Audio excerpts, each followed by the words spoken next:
What's up, Tailgaters? My name is Tailgate Nate. Welcome back to my channel. I'm back with yet another schedule preview and record prediction video. Today we're going to be looking at the 2020 Arizona State Sun Devils. Arizona State is a team that I expect to overall improve from where they were last year. Their schedule eases up a lot, and we'll look into that in a minute.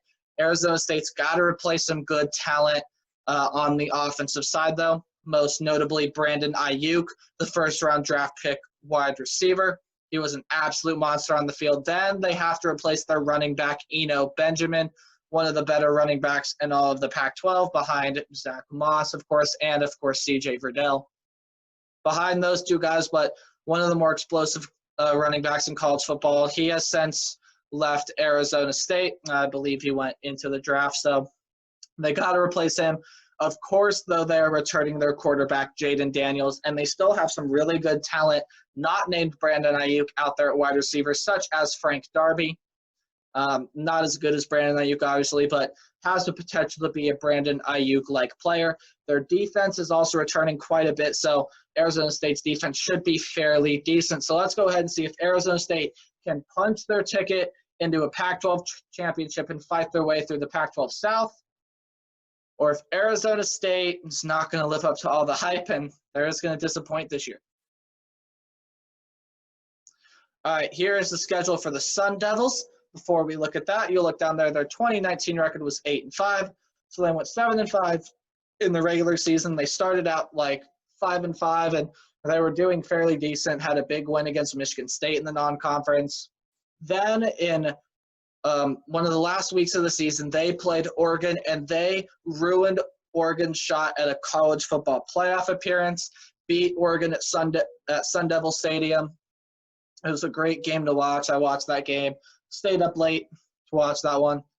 Great game to watch, and it was fun to watch Arizona State ruin Oregon's season. Just a great game to watch. Brandon Ayuk really did show out in that game. Then they won their last game of the regular season against Arizona, to solidify themselves into a bowl game where they happened to play Florida State, and they absolutely thumped Florida State. It was not even close, and that is how they got to 8-5. You'll look up there. Their home games are going to be in the gold and yellow, and their away games are going to be in the purplish, maroon, brown. So without further ado, let's go ahead and take a look at Arizona State's schedule. Their first game of the season is going to be a Thursday game, September 3rd, against the Northern Arizona Lumberjacks. It's an in-state counterpart, but Northern Arizona is an FCS team. Arizona State is an FBS team. I expect an easy win here for the Sun Devils. Then they get a road game against the UNLV, or University of Nevada, at Las Vegas, the Rebels. And I expect Arizona State to win this game as well. Not a big non-conference game like Michigan State was last year, but UNLV shouldn't be a problem for the Sun Devils. Same thing with their next game, a home game against BYU. It'll be a little bit harder than their first two games, but overall should not be much of a problem. BYU is a fairly average team year in and year out. They always get super close or find a way to make a bowl game. This year I expect nothing to change for BYU, and Arizona State to easily win this game.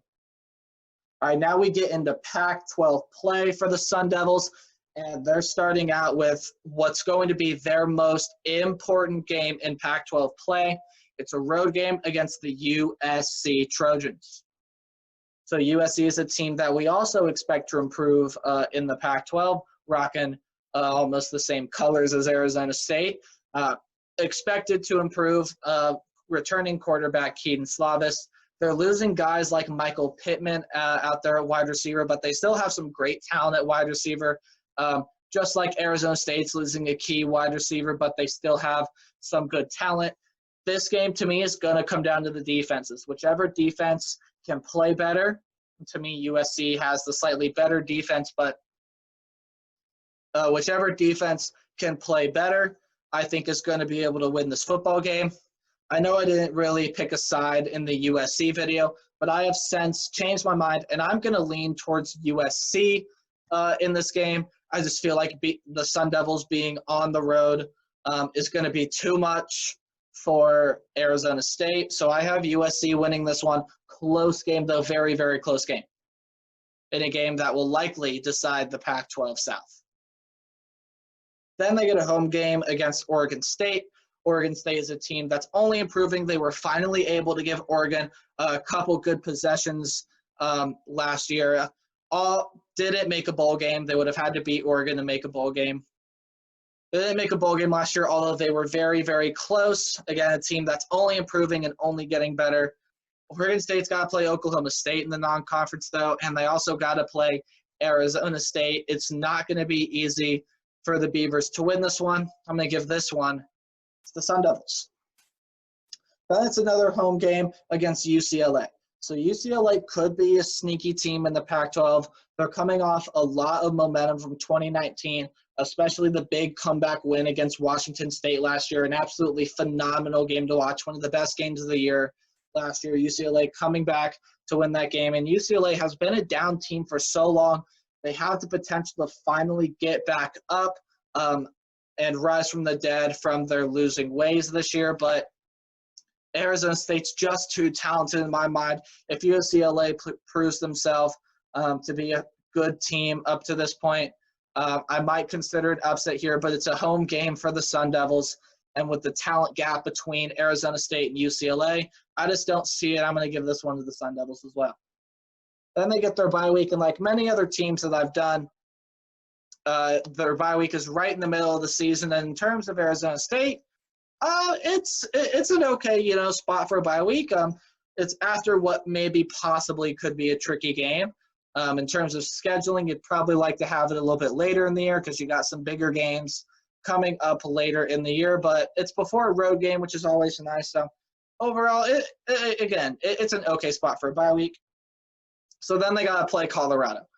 Colorado, I expect to have a really down year. They're losing a lot of talent, and they are also losing their head coach, Mel Tucker. He went to go take the job at Michigan State. So Colorado overall might be one of, if not the worst team in the Pac-12 this year. Just going to have a down year, losing so much talent. And yes, it's a road game, but I expect Arizona State to have no problem here at the Buffaloes. Then it's a road game against Washington State on Halloween night. So this one maybe could be interesting. Of course, Washington State is losing their head coach, Mike Leach. He went to go coach at Mississippi State and took the air raid attack with him. And Washington State might not be the same this year. They've been having one of the more prolific quarterbacks in all of college football in terms of passing yardage, like 4,500, 5,000 passing yards seasons at Washington State the past couple of years. But the air raid offense has left Washington State, and Washington State I expect to be a down team this year, and I'm going to give this one to the Sun Devils. That's a home game against Cal. Cal is going to be a tricky team to play next year. Cal has some really good talent on both sides of the ball, and Arizona State definitely matches the talent that Cal has. It's going to be a very even game. I can't wait to watch this one. To me, I'm going to slightly favor Arizona State, but it's a 51% Arizona State, 49% California. I mean, it's that close. I know it's a home game for the Sun Devils, which maybe is why it's 51%, 49% in favor of Arizona State. If it was on the road, I would have to favor Cal. This game is going to be very, very fun to watch. Unlike the USC game where I think it's going to be a defensive battle there, I think this game is going to be an offensive battle. Whichever offense can show out in this game, I think is going to win it. Really, I could see this game going either way, though. I'm going to slightly favor the Sun Devils, however. Then it's a big road game against the Oregon Ducks. So as I mentioned in the intro, Arizona State absolutely spoiled Oregon's season last year, spoiled their shot at the college football playoff appearance. Oregon still won the Pac-12, made it to the Rose Bowl, but Arizona State, as I just said, ruined their shot at a playoff appearance, which if Oregon would have won that game, definitely would have made it into the playoffs over Oklahoma. They were just the overall more talented team. This year, Arizona State is going to be better. Oregon is just too loaded, in my opinion. Their defense going to be by far the best in the Pac-12, in my opinion. Cal is maybe the closest second. And their offense is absolutely loaded as well. Lots of guys on wide receiver who have experience. Of course, you got C.J. Verdell. The one question for Oregon, though, is their quarterback. They are losing Justin Herbert, but Tyler Shutt is coming in to play quarterback, and he sounds like he's going to be a fairly good quarterback. So I'm going to give this one to the Oregon Ducks. Sun Devils maybe could make it close, but I don't see a way they can win this game. Then it's a home game against the Utah Utes. So Utah's losing their two biggest pieces on offense in running back Zach Moss and quarterback Hundley. So losing their two biggest pieces there, and Utah's going to have a down year. Their defense definitely has potential to be one of the better ones in the Pac-12, but with the loss to their two biggest guys on offense, Utah's going to have a down year this year, and I'm easily going to give this one to the Sun Devils. Then it's a road game against Arizona. Now, Arizona is going to have a down year, just like a lot of other Pac-12 teams I've mentioned. Arizona is losing their quarterback, Khalil Tate.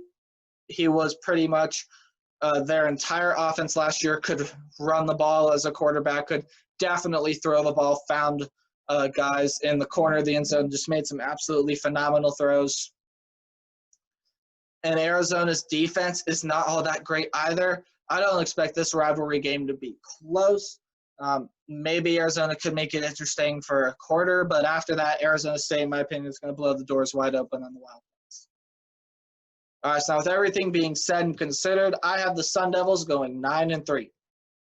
9-3 to me is very conservative, especially since their schedule eases up this year, but they got the two best teams in the Pac-12 on the road in USC and Oregon. They have to play both of them on the road, and I see them losing both of those games, and then I just see them losing and dropping another game somewhere. I don't think it's going to be in the non-conference. I think it's going to be in conference.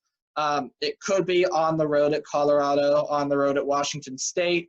Maybe those teams are better than I'm predicting. Or, like I said, their other tricky game at home is going to be against Cal, so maybe they drop that one. Cal's going to be a fairly decent team next year as well. But to me, Arizona State goes 9-3.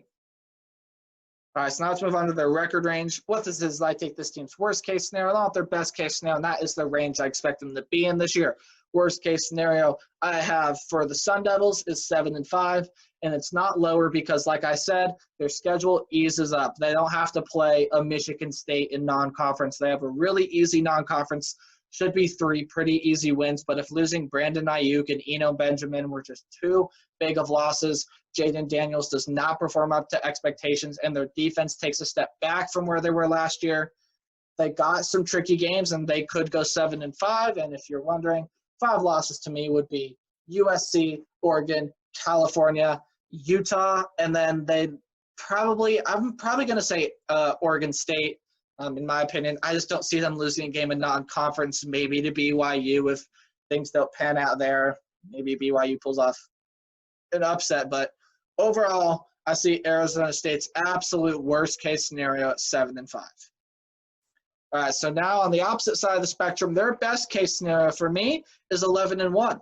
I definitely could see them beating Cal. I definitely could see them beating USC. I just can't see them beating Oregon, but again, like I said, they still have Darby there at wide receiver. Could become the next Brandon Ayuk for this Arizona State team. Running back is the only question I have for them on offense. And then defense, it's going to be pretty good as well. Like I said, I just don't see them beating Oregon, but they have the talent to take down every other team they play this season. As I said, their non-conference is not challenging. They don't have any particularly difficult home games. I mean, Cal's going to be difficult, but besides USC, Cal, and Oregon, there's no real threat to Arizona State on the schedule. And that's why their best-case scenario is 11-1. But to reiterate, my prediction for the Arizona State Sun Devils is 9-3. All right, so that's going to do it for my schedule preview and record prediction for the Arizona State Sun Devils. And if you guys enjoyed, please leave a like. Also consider subscribing if you're brand new to the channel or just enjoy my content. And if you haven't done so already, please leave a comment down below, and I'd love to hear your thoughts on the Arizona State Sun Devils. And until next time, remember, play hard but tailgate hard, or I'll see y'all in the next video. Goodbye.